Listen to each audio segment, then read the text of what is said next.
Hello, and welcome to our, I think, first prostate cancer session from this year's ASCO here in Chicago for the ecancer community. And I'm happy to have Bertrand Tombal here beside me to discuss, I would say, the first news, because many of the prostate cancer sessions actually are starting this afternoon and are on Monday. Bertrand, what we discussed is, yesterday there was a session, I think it had the headline, Genomics and Genetics of Prostate Cancer. And this is something, it has been around for quite some time, but it's now more and more getting into mainstream. And I would suggest we could start with, let's call it genomics.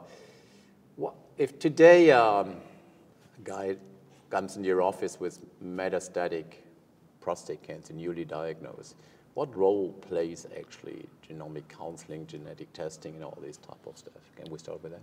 I think that indeed what we learn is that we should basically behave like breast cancer or ovarian cancer doctor, that if it has not yet immediate therapeutic implication, it may have family implication, and especially all the report on the quite, I would say, high, although we understand what it means, incidence of DNA repair mutation.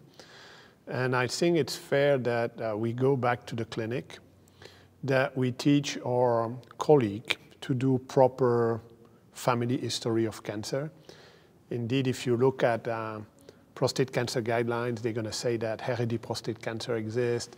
And as urologists, we tend to limit our anamnesis to does your father have prostate cancer? So I think that we have to move beyond that and really start implementing a true cancer genealogy of this guy about breast cancer, ovarian cancer, prostate cancer. I think that's really the first step. Although, in the very famous paper from London, 40% of the patient had no family history.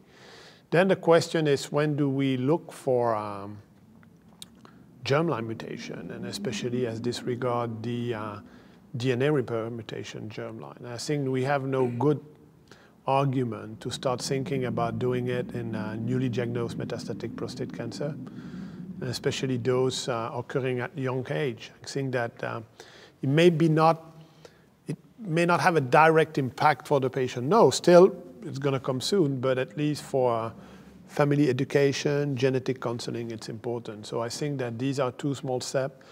These technologies do exist everywhere in Europe and everywhere in the world, so we should think about doing that. Let's just get one step more upstream. Let's say a guy is coming to you and say, look, my whole family has different sorts of cancer. My mother had breast cancer, my father had prostate cancer, and whatever comes up. Is that something where you would say, and the guy doesn't have prostate cancer yet, would you recommend him today to undergo genetic testing and genetic counseling? Is that something we should consider? I think, I would say yes. I think that at least the question is, are we going to do that ourselves? Or are we going to hand it over to a genetic counselor? Because then we may immediately use all the resources of genetic counseling. So that's where we're going to have to find, do we do the test ourselves? You can get quite cheap DNA repair gene panel, and if the patient is negative, that's okay. So that we still have to sort out. What we do now is that we have an agreement with the geneticists that we request a DNA repair mutation panel, and if the patient is negative, then we carry on as a normal patient. If not, then we got the discussion with the genetic counselor, because you understand that we don't want either to harm patient. Everybody knows the Angelina Jolie syndrome. You don't want that guy which has no prostate cancer to end up with a radical prostatectomy before prophylactically, so just prophylactic. So we have to be careful not to harm the patient. So, but thinking about it, discussing with the patient, discussing with your genetic counselor in your institution to find a common care pathway, I think that should be done. Yeah, I think currently it's a couple of steps away from mainstream, specifically if you think about some office urologist or some peripheral community practitioner. They will definitely not offer this. They're doing PSA tests and they never think about family history and this and that. But as you say, the technology is available, and it's a matter probably of education to get people closer to that. So that is one thing. That's germline testing, and we also discussed about somatic testing. And the question would be, in the career of a patient with advanced prostate cancer, where would you think somatic testing, which kind of includes biopsies either, or doing it from a liquid biopsy, comes into the equation? I think that's getting clearer with time. I think there are first a few observations. I think that we can say now that the standard treatment of prostate cancer patient is somewhere androgen deprivation therapy plus minus local treatment plus at least one of abi or enza, and probably soon apalutamide. And then we really see that the complexity is appearing when these patients are progressing, especially the 40% of patients that progress quite rapidly. So do we have therapeutic intervention available right now? Not ready yet, but olaparib and other PARP and in a good way to be approved in patients with DNA repair mutation. Some IO agent, especially pembrolizumab, as an FDA approved for patients with MSII or MSH mutation. So these are already two. So the question for us practitioners is, when do we recommend a solid or a liquid biopsy? And that's where we need to learn. And we need to integrate, exactly like we discussed the family history.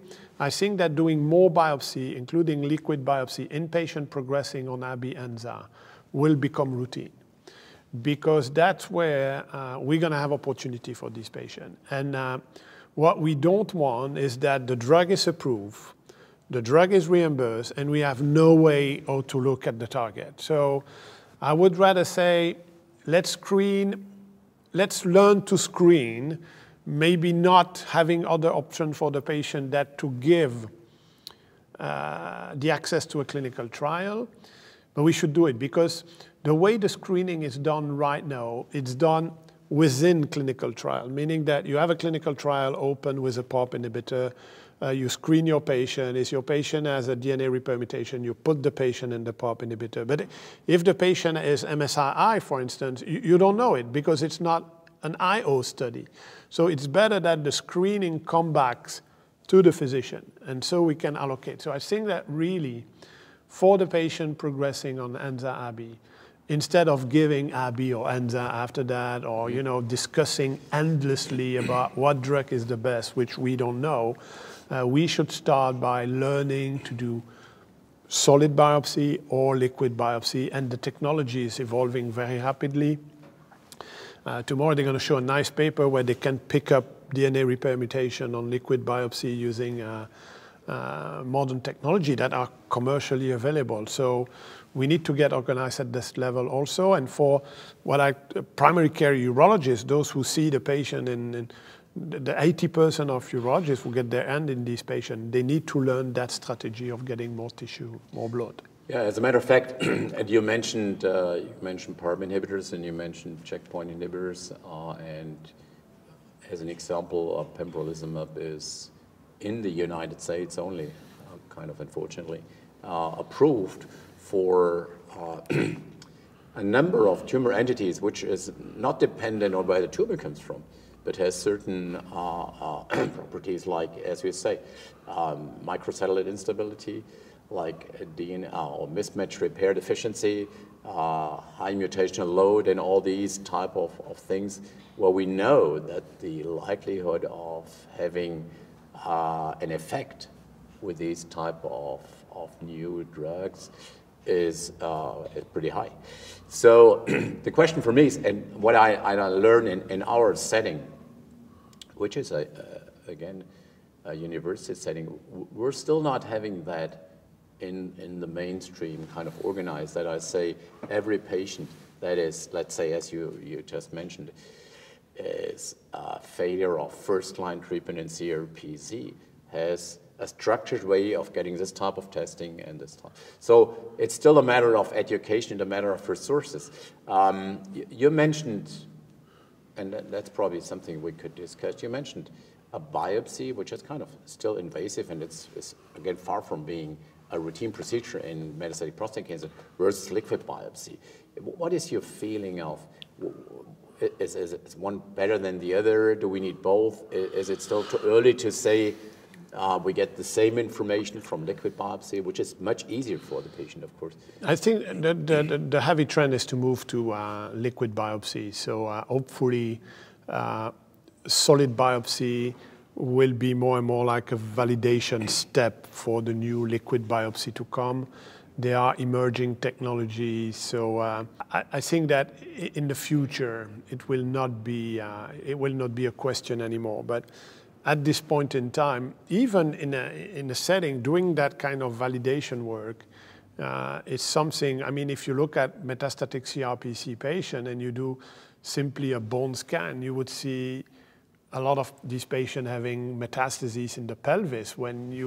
Any urologist can do the biopsy itself, so it's not that difficult. So it's much like you mentioned about how do we organize this, because we should keep it. We should not forget that one of the problems of precision medicine is that we have probably drug of exceptional activity, but in a very limited, in a small niche of patients. So we're gonna do a lot of biopsies to tell patient, unfortunately, there is nothing for you. So these are important problems, because basically you can take two attitudes. The first one is to say, I don't biopsy anybody, and I see what's gonna happen.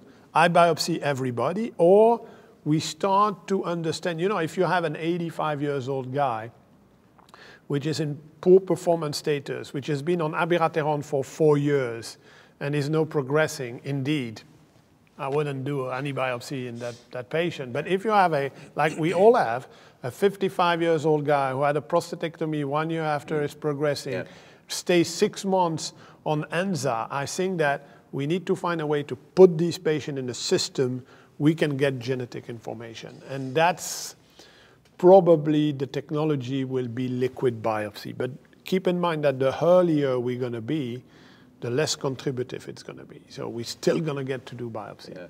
I mean, that's probably the message that we should get across to the frontline guys who are treating these patients. And as you say, I mean, treating CRPC patient with abi or enza, this is now bread and butter. Yeah. Everybody can do it.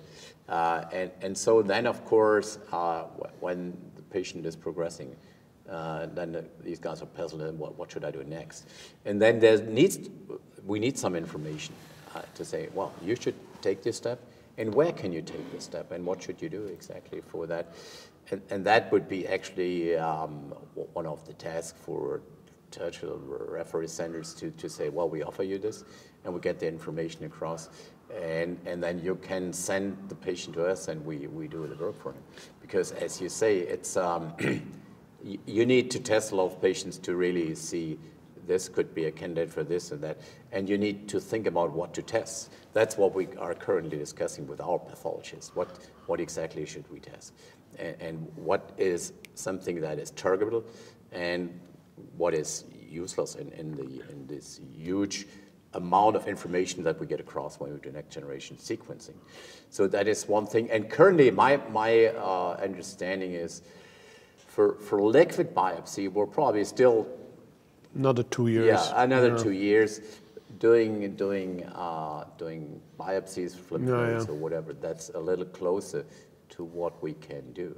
That's probably. Yeah, I would fully support the fact that we basically have two jobs with abi enza. The first one is that we need to train the referral doctor to give abi enza, because we can't absorb the whole resource. And then also say, okay, if you treat with abi enza, this is what we expect from you when the patient is progressing. And once again, in 5 years from now, when liquid biopsy will become broadly available, we're going to transfer this liquid biopsy to them and then select another source. That's what we see in renal cell carcinoma. We barely see people who haven't received like 2 or 3 lines of treatment now in referral center, because the first and the second line have become so usual. So that's the same question. That's correct, yeah. I mean, so currently, the word precision medicine is all over the place. Yeah. But to be honest, in prostate cancer, we don't do precision medicine at this time. No. We're still a couple of steps away from that. But as we discussed before, the general tools are there. We just need to start using it. And then probably a couple of years from now, it's always hard to tell, is it 1, 2, or 3 years from now, we're going to treat prostate cancer probably differently than we do now. Yeah, I think that when we look at genomics and genetics, we spend too much time maybe discuss about who should get chemo, who should get ABI, who should get enza, because the bottom line is that everybody's going to get chemo and ABI enza, or most of these. So at this point, we have to focus on that population and not about who should get chemo, ABI, or enza, but how are we going to feed in the new drug that will slowly come on. Correct. So that's the most important thing. Okay, nice closing remark. Thank you. Thank you very much. Interesting discussion, and goodbye, everybody.